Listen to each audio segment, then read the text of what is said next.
சங்கீதா விஜய் அவர்கள் கூடிய சீக்கிரமே பிரஸ் மீட் வைக்க போகிறாங்க அப்படிங்கிற மாதிரியான தகவல் தான் சமீபத்தில் கிடைச்சிருக்கு. என்ன நடந்திருக்கு அப்படிங்கிற கம்ப்ளீட் டீட்டெயிலை தான் இந்த ஒரு வீடியோவில் நம்ம பார்க்க போகிறோம். சமீப காலமாகவே சோசியல் மீடியா ஃபுல்லாக பயங்கர வைரலாக போய்கிட்டு இருக்கக்கூடிய விஷயம் சங்கீதா விஜய் அவர்களுக்கு டிவோர்ஸ் கொடுக்குறது தான். விஜய் அவர்கள் எக்ஸ்ட்ரா மேரிட்டல் அஃபேரில் வச்சிருக்காரு அப்படின்னும், மேலும் எந்த ஒரு ரிலேஷன்ஷிப் அப்படிங்கிறது இப்போ வரைக்கும் தொடர்ந்து கண்டினியூ பண்ணிட்டு இருக்காரு.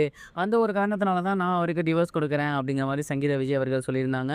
இந்த ஒரு கேஸோட ஹியரிங் வரக்கூட ஏப்ரல் 20ஆம் தேதி வரப்போகுது.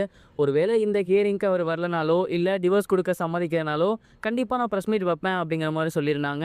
அண்ட் அதற்கிடையில் சுமூகமாக பேசி முடிச்சிட்டாங்கிற மாதிரியான டாக்ஸ் போய்கிட்டு இருந்துச்சு.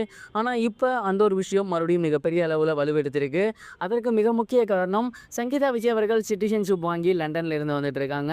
அவங்களுக்கு இப்போ சென்னையில் வீடு கிடையாது. டிவோர்ஸ் அப்ளை பண்ணதுனால விஜய் அவர்கள் நீலாங்கரில் இருக்கக்கூடிய வீட்டில் சங்கீதா விஜய் அனுமதிக்கலையாமா. அண்ட் அந்த ஒரு காரணத்தினால மறுபடியும் செங்கல்பட்டில் இருக்கக்கூடிய குடும்ப நல நீதிமன்றத்தில் ஒரு பெட்டிஷன் போட்டிருக்காங்க. அதில் விஜய் அவர்கள் எனக்கு அந்த வீட்டில் இருக்க இடம் கொடுக்கணும். பல வருடங்களும் அவரும் நானும் ஒன்றா வாழ்ந்திருக்கோம். அவரை நல்லபடியாக நான் கவனிச்சிட்டு இருந்திருக்கேன். அண்ட் எங்களுக்கு 2 குழந்தைகள் இருக்காங்க. இதையெல்லாம் கருத்தில் கொண்டு எங்களுக்கு சேர வேண்டிய ஜீவானம்சத்தை அவர் கரெக்டாக கொடுக்கணும். அண்ட் இந்த ஒரு கேஸ் முடிகிற வரைக்கும், நான் டிவோர்ஸ் வாங்குற வரைக்கும் சென்னையில் இருக்கக்கூடிய நீலாங்கரை வீட்டில் நான் தங்க விஜய் அவர்கள் அனுமதிக்கணும் அப்படின்னு இந்த ஒரு பெட்டிஷனை போட்டிருக்காங்க. விஜய் அவர்கள் இந்த ஒரு பெட்டிஷனுக்கு ஓகே சொல்லி அவங்கள வீட்டில் இருக்க வச்சா பரவாயில்ல. ஒரு கணம் அவர் ப்ரெஷர் கொடுத்து இருக்க வைக்க முடியாது அப்படிங்கிற மாதிரி சொன்னார் அப்படின்னா கண்டிப்பாக கூடிய சீக்கிரமே சங்கீதா விஜய் அவர்கள் ஒரு ப்ரெஸ் மீட் வைக்க தயாராக இருக்காங்களாமா. அண்ட் அதற்கான ஏற்பாடுகள் போய்கிட்டு இருக்கு அப்படிங்கிறதும் தெரிய வந்திருக்கு. விஜய் அவர்கள் அரசியல் பிரவேசம் எடுத்திருக்கக்கூடிய இந்த ஒரு நேரத்தில் அவரோட குடும்பத்தில் இந்த மாதிரியான விஷயம் நடக்கிறது அப்படிங்கிறது உண்மையிலேயே அவருக்கு மிகப்பெரிய ஒரு பெரும் பின்னடைவு அப்படிங்கிறது எந்த ஒரு சந்தேகமே கிடையாது. இதை பற்றி நீங்கள் என்ன நினைக்கிறீங்க? அந்த சங்கீதா விஜய் ப்ரெஸ் மீட் வச்சா என்னெல்லாம் ஆகும்னு நினைக்கிறீங்க? மறக்காமல் கமெண்ட் பாக்ஸில் ஷேர் பண்ணுங்கள்.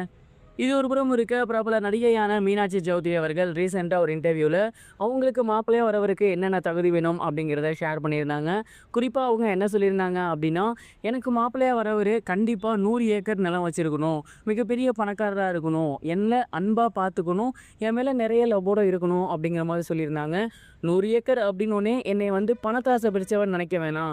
அந்த 100 ஏக்கர்லையுமே விவசாயம் பண்ணி அவரும் நானும் மட்டும் ஒரு இயற்கையான வாழ்க்கையை வாழணும் அப்படிங்கிறது தான் என்னோட ஆசை அப்படிங்கிற மாதிரி சொல்லியிருந்தாங்க. கோட், லக்கி பாஸ்கர் போன்ற படங்களை நடித்து ரசிகர்கள் மத்தியில் மிகப்பெரிய வரவேற்பு பெற்றிருக்காங்க. அண்ட் இப்போ ஏகப்பட்ட படங்களில் நடித்து வந்துட்டு இருக்காங்க. இந்த ஒரு நிலையில் ஒரு படத்தோட ப்ரெஸ் ஈவெண்ட்டில் இந்த மாதிரியான ஒரு பதில் அவங்க கொடுத்துருந்தது இப்போ சோசியல் மீடியாவில் ரொம்பவே வைரலாக போய்கிட்டு இருக்கு. அண்ட் பொதுவாகவே கேர்ள்ஸ் எப்போதுமே அதிகமாக ஆசைப்படுவாங்க அப்படின்னு சொல்லுவாங்க. பட் 100 ஏக்கர் நிலம், பல கோடி சொத்துக்கள்லாம் இருந்தால் தான் நான் கட்டுவேன் அப்படின்னு சொல்லியிருக்குது. இப்போ சோசியல் மீடியாவில் மிகப்பெரிய ஒரு கேள்விக்கு உள்ளாகி இருக்கு. இதை பற்றி நீங்கள் என்ன நினைக்கிறீங்க அப்படிங்கிறதையும் சேர்த்து மறக்காமல் கமெண்ட் பாக்ஸில் பதிவிடுங்க. இதுவரைக்கும் கனெக்டிங் டிவிக்கு சப்ஸ்கிரைப் பண்ணனா மறக்காமல் சப்ஸ்கிரைப் பண்ணிக்கங்க. உடனடி அப்டேட்ஸ் பெறுவதற்கு நோட்டிஃபிகேஷன் பெல்லையும் கிளிக் பண்ணிக்கங்க.